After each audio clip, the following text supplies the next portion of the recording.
Ci mancherebbe, certo. Voglio dire che l'anni che vengono, dentro anni, in the years that come, providing I'm still around in those years, se sono ancora vivo, you never know, I will still eat cabagione. You know what that is, don't you? No, but I was pretending. It's yeah, I know. It's calzone in our dialect. Ah, okay. Cabagione. But for me, it will not taste the same. It will not be the same. Zia Angelina used to make the best cabagione. It wasn't just the onions, or the anchovy, or the pastry, or the olive oil. It was more than that.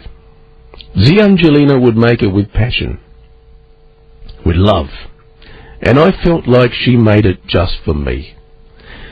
She would ring me up and say, Ando, you've fatto lo cabagione, quando la mani appiggia. Did you understand that, Ellen? Of course. And after work, I would arrive to find her kitchen table all set up for a big dinner. A dinner that she would have worked on all day. And I would sit there feeling like I was the king of Foggia. The king of Foggia. And we would talk about what she remembered. Her brothers, my dad, her sisters, her parents, her grandparents. Family stories. She remembered everything. And then when I would leave, she would load me up with cabagione and pizza and frozen homemade pasta. Eleanor, I hurt my back carrying this to the car. This is all so loaded up. One time I took a photograph of the dinner that she cooked me and I put it on Twitter, on the computer, on the internet for all the world to see. And back came all these messages from people saying they wish they had a Zia Angelina too. And I say all this because on Sunday, the 10th of May, at 10:30 at night, Mother's Day, her birthday, Zia Angelina died. She was 101. Now, what a remarkable life she had. She was born in the year the First World War broke out, into a town with no electricity. No cars, no telephones, no television, no radios, no aeroplanes, no gas heaters. And you're complaining, Eleonora. Come on. Into a world where many people died young. They just got a cold, a flu, and suddenly they were gone. And they died from illnesses no one dies from now. But if you managed to survive, you were strong, and Zia Angelina was strong. She was 22 when she married Zia Luigi in 1936. 23 when she had her first daughter, Lucy. She would have 4 daughters, Lucy, Molly, Mickey, and Tony. She was 25 when the Second World War broke out. 41 when she came to Australia in 1955. For over 50 years she lived in the same house in Thornbury. And when she died on Sunday, on a palliative care bed in the lounge room of that house, she left behind 17 grandchildren and 27 great-grandchildren. The youngest one just 5 months old. One great-grandchild sadly died some years ago. For our extended family, she was the last of the pioneers who between 1948 and 1955 followed all those many hundreds of thousands of Italians to come out to Australia. Her sister Antonietta and her husband Michele, my dad and my mum, Zia Arcangelina and her husband Domenico, and Zia Angelina and her husband Luigi. 8 of them came out. At weddings, at the Preston Town Hall or the Richmond Town Hall, they would sit at the same table, and we used to call them the heads of government. They were like the heads, the Commonwealth heads of government. When Zia Angelina died on Sunday, that chapter ended. she was the last one.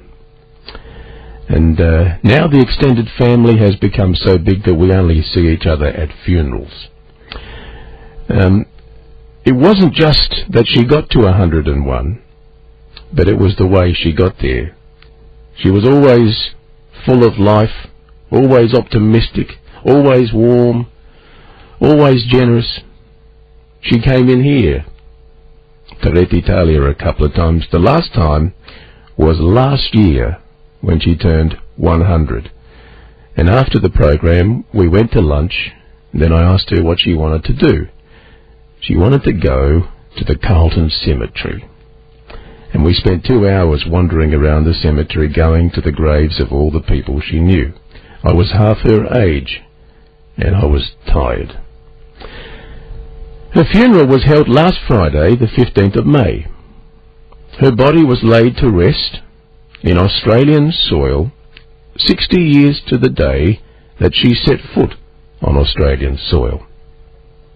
Angelina arrived in the port of Melbourne on the 15th of May 1955. As her casket was being lowered at the Faulkner Cemetery to join Zilowidge, the man she married in 1936, they played her favourite song. She loved the Giulietta Sacco song Profumo di Ginestre.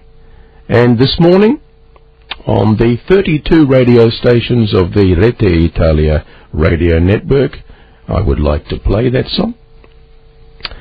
We're going to have to get used to a world without Angelina. Lots and lots of people are going to miss her, including me.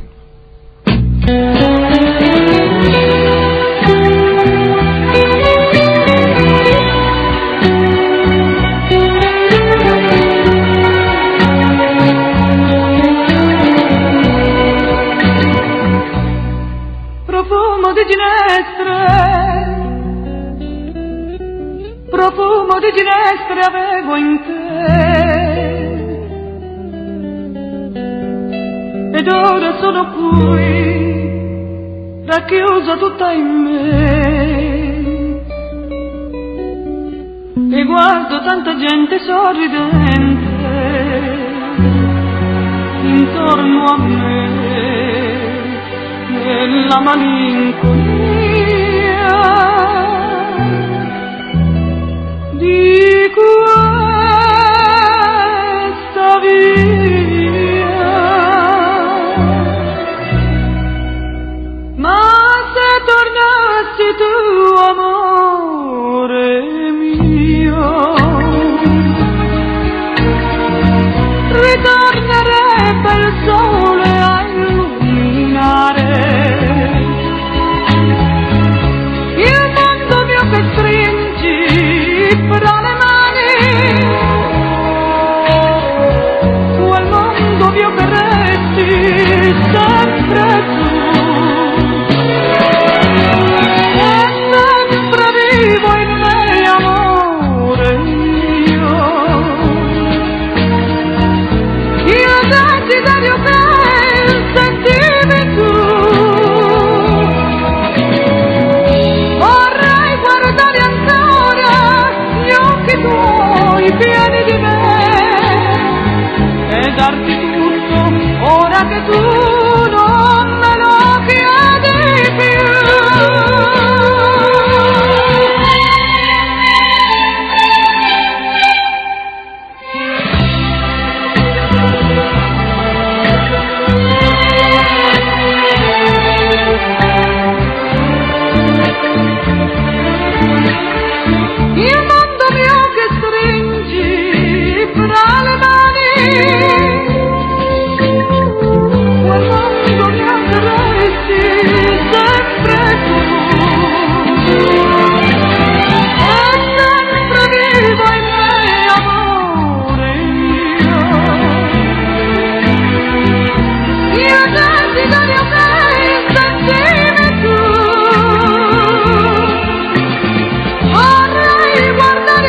That's Giulietta Sacco and Profumo di Ginestre. Perfume, what's the actual literal meaning of the song, Eleonora? Profumo di Ginestre. Yeah. Perfume of Ginestre is flower.